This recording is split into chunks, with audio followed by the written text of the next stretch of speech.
Bismillahirrahmanirrahim. Assalamualaikum. ကြည့်ရှုသူအစ္စလာမ်ညီကိုမောင်နှမများအားလုံးဒီနေ့ကျွန်မပြောပြမယ်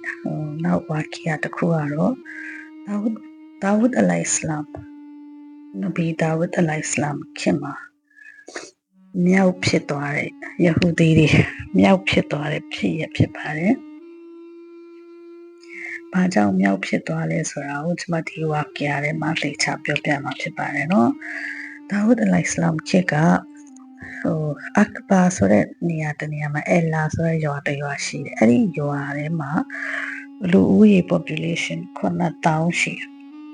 9000ရှိတယ်။အဲ့ဒီမှာနေတဲ့ရွာသားတွေကလည်းစားကောင်းတောက်ဖွယ်စားပြီးပျော်ရွှင်ရွှင်နေထိုင်ကြတယ်။တူတို့အလုပ်တူတို့လုပ်တယ်စားတယ်တောက်တယ်နေထိုင်တာပေါ့။အဲ့မှာဒီရွာကိုဒီနေရာကိုအလာက test လုပ်တဲ့အနေနဲ့စမ်းသပ်တဲ့အနေနဲ့ပြောတယ်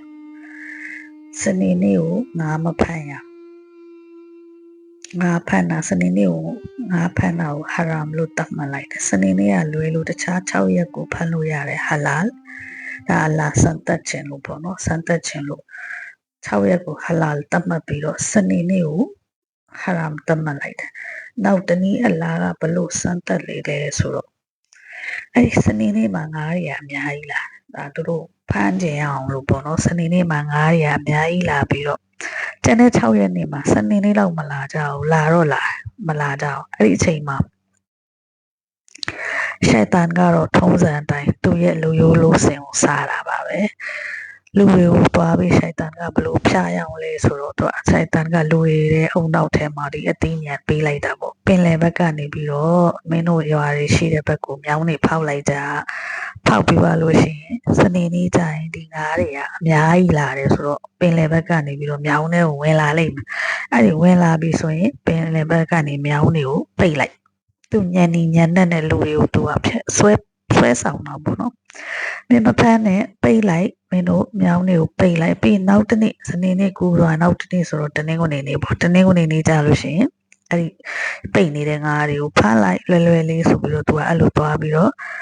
အလ္လာဟ်ကိုချစ်လောက်တာပေါ့အလ္လာဟ်ကိုညစ်တာပေါ့နေနဲ့စနေနေ့မဖမ်းရအောင်ဆိုမဖမ်းရအောင်လေဘယ်နည်းနဲ့ပဲဖြစ်ဖြစ်ဖမ်းလို့ရှိရင်ဒါကငါးတွေကိုဟလာစနေနေ့မှာ trap လုပ်ပြီးပိတ်ထားပြီးနောက်နေ့မှဖမ်းနေဆိုရင်ဒါရှိုက်တန်ကအဲ့လိုမျိုးတင်ပေးတာဘယ်လောက်ကြောက်စရာကောင်းလဲဆိုတာရှိုက်တန်ကအဲ့တော့စနေနေ့မှာပိတ်ပြီးဖမ်းခြင်းဟာလည်းအလ္လာဟ်တားမြစ်ထားတဲ့ဟာရမ်ကိုထိုက်နေတာဒါမဲ့လေရှိုက်တန်က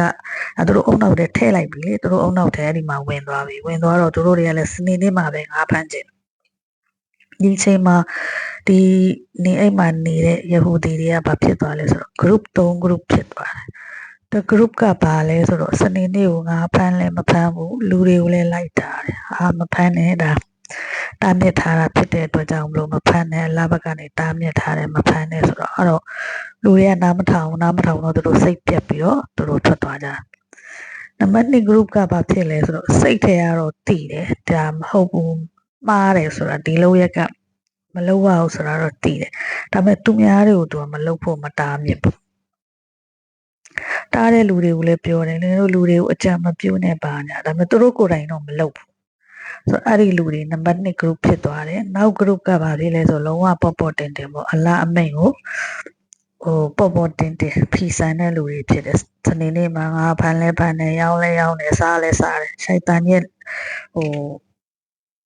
ရောက်ပင်မှုသူတို့ကလိုက်နာတာပေါ့ရှိုက်တန်ဘက်လိုက်သွားတယ်ပေါ့လိုက်သွားတဲ့ group ဖြစ်သွားတာပေါ့အဲ့ဒီ group ဖြစ်ပြီးတော့နံပါတ်3ဖြစ်တဲ့အဲ့ဒီအမိန်ဖီဆန် group တွေကဘာလို့လဲငါဖမ်းတယ်စားတယ်ပြောကြတယ်ရွှင်ကြတယ်သူတို့ဘယ်မဆိုင်ဘူးပေါ့အဲ့ဒီချိန်မှာဘာဖြစ်လဲဆိုတော့တခြားလူတွေကမင်းတို့ကအလအမိန်ကိုဖီဆန်တဲ့အတွက်တခြား group နှစ်ခုပေါ့လေအဲ့ဒီနှစ်ခုကသူတို့နဲ့စကားမပြောဘဲနဲ့သူတို့ဘာဖြစ်လဲပမာလို့ကျွန်တော်တို့ဒီ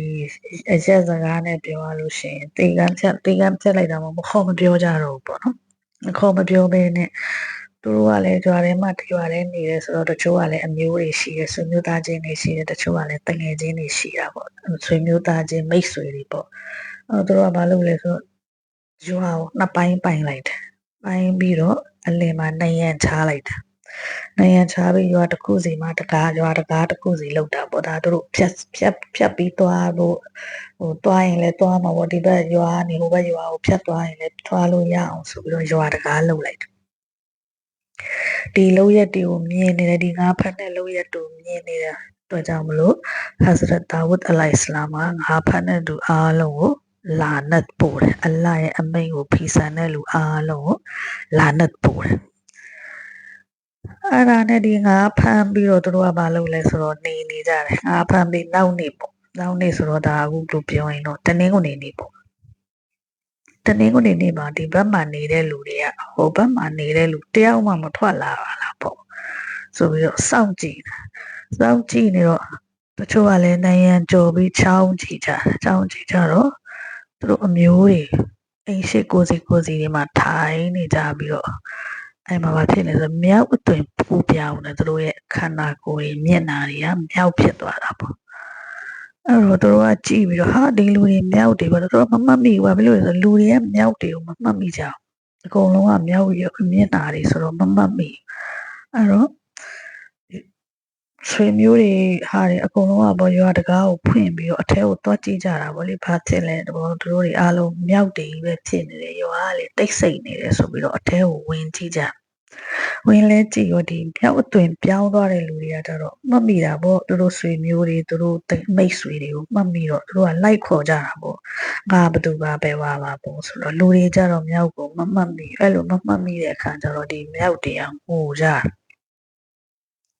သူတို့ဘလို့ဖြစ်သွားလဲပေါ့နော်လူအသွင်ဟိုကနေပြီးတော့မြောက်တွေဖြစ်သွားတဲ့အတွက်ကြောင့်မို့သူတို့ကငိုပြီးတော့အဲ့ဒီအရှိအတွက်က12000ဖြစ်တယ်တဲ့